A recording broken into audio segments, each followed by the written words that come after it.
Michel, nous sommes en plein week-end de Pâques, évidemment, une fête importante pour les chrétiens qui coïncide cette année avec Pessah, la Pâque juive, qui commémore l'exode des Hébreux hors d'Égypte, libérés de l'esclavage par Moïse. Deux fêtes majeures du calendrier, avec cette fête de Pâques chrétienne qui commémore le dernier repas du Christ, sa crucifixion, sa résurrection, le surlendemain de sa mort. Qu'est-ce que ça symbolise pour vous? On sait le caractère religieux que revêt évidemment cette fête pour les chrétiens ou pour les juifs. Vous dites aussi que ça a des puissantes racines plongées dans notre histoire de la civilisation? Écoutez, il existe une histoire des religions dans la collection de la Pléiade. Ce sont 3 volumes de 1500 pages de papier Bible. Donc les religions, il y en a eu des quantités qui sont mortes. Il y en a des quantités, il y en aura de nouvelles. Et les religions, ça naît, ça vit, ça croît, ça disparaît. Plus personne ne croit aux Russes, par exemple à Luxor, plus personne ne croit à Jupiter, à Rome, plus personne ne croit à Athéna, à Athènes. Donc les religions, c'est un moment précis d'une pensée qui, elle, est universelle. C'est-à-dire la pensée universelle, c'est le retour de la sève. Quand vous avez un jardin... Le retour de la vie, en fait. Le retour de la vie. C'est-à-dire quand vous avez un jardin, vous avez vu cet hiver que les feuilles étaient tombées, que les plantes étaient en dormance, elles sont là, et puis d'un seul coup, pof, ça réapparaît. Et là, vous avez la sève qui monte, et on donne une information, et vous avez des bourgeons, et vous avez des fleurs, et vous avez des fruits, et vous avez le printemps.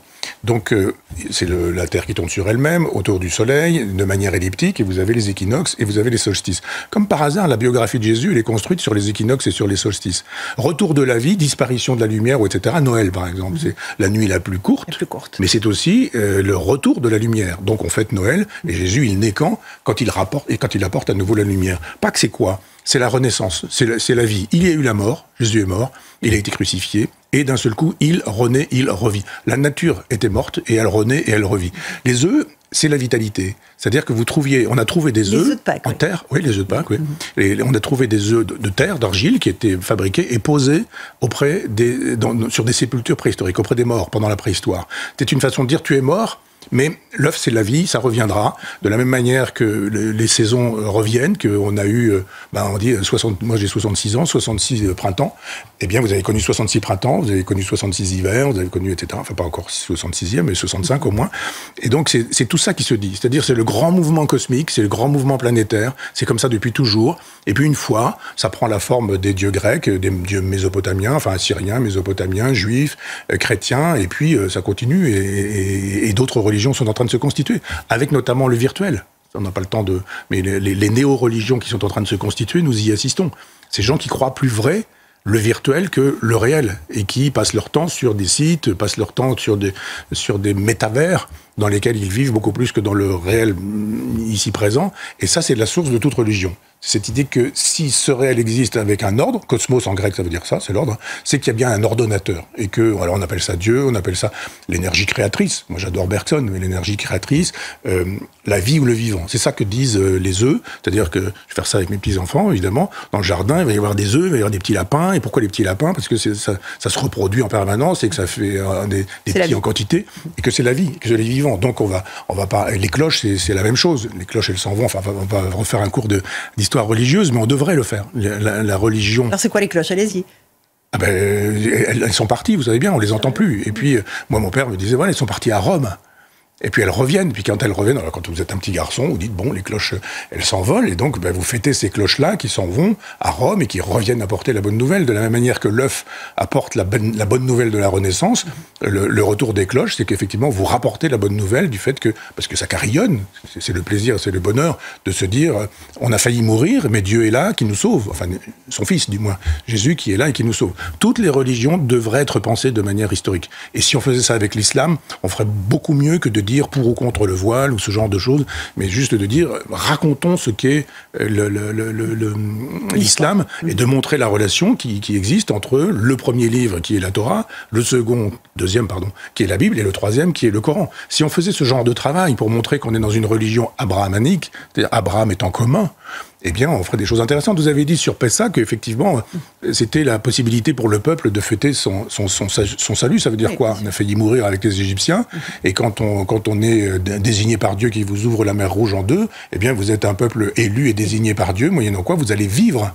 Donc si vous expliquez qu'il ne faut pas lire au pied de la lettre ce qui est écrit dans les évangiles et qu'il faut commenter, ça s'appelle l'herméneutique, et que vous expliquez de manière herméneutique ce que font très bien les rabbins, ce que font très bien les juifs, que vous expliquez votre religion comme ça, que vous expliquez la nôtre, je dirais, moi ce que j'appelle le judéo-christianisme, et que vous expliquez aussi l'islam.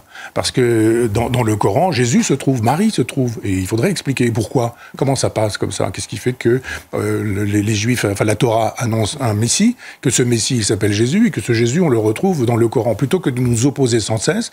Je pense que si on faisait vraiment de l'histoire des religions en disant les trois religions monothéistes, on va vous expliquer les embranchements, les enclenchements, comment se constitue le Coran. Il y a eu des Corans, puis il y en a eu un. C'est pas être insultant à l'endroit de Mahomet ou de Dieu ou du Dieu des musulmans que d'expliquer comment les textes sont constitués, comment les pensées se sont constituées. Ce serait nettement plus intéressant. Moi, j'avais jadis proposé... Mais on ne nous apprend pas ça, évidemment. L'histoire des religions. Je n'en veux pas non plus. Moi, je suis normand, comme vous le savez. J'avais proposé au président de la région, qui était à l'époque socialiste, il faudrait que j'en reparle aujourd'hui à Hervé Morin, mais de faire du Mont-Saint-Michel un lieu dans lequel on raconterait cette histoire de l'articulation des trois monothéismes. D'arrêter de se dire que les fréristes et les intégristes musulmans ont le monopole de la lecture du Coran. Non, ils n'ont pas le monopole. Moi, je connais plein de dames simples et modestes qui portent un voile, non pas parce qu'elles veulent installer la charia en France. Simplement, faisons de l'histoire de la religion, c'est le meilleur remède pour lutter contre les intégristes. Ne laissons pas le monopole de la lecture du Coran à des gens qui, d'ailleurs, l'ont pas beaucoup lu.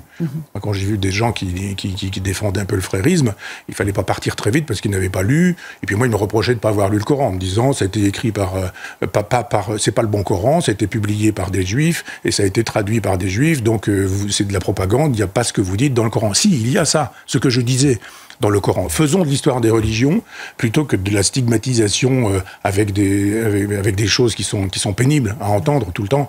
Et puis soyons fiers de ce que nous savons faire. Nous avons un Richard Simon qui au XVIIe siècle a inventé d'une certaine manière la lecture des textes bibliques. C'était pas pour détruire Dieu, c'était pour comprendre comment ça se structure une religion. Ce qui se trouve dit dans les évangiles. Pourquoi il y a des canoniques, des synoptiques? Pourquoi est-ce que dans les évangiles, il n'y a pas ce que Paul raconte, puisqu'il y a les actes des apôtres et les lettres, etc.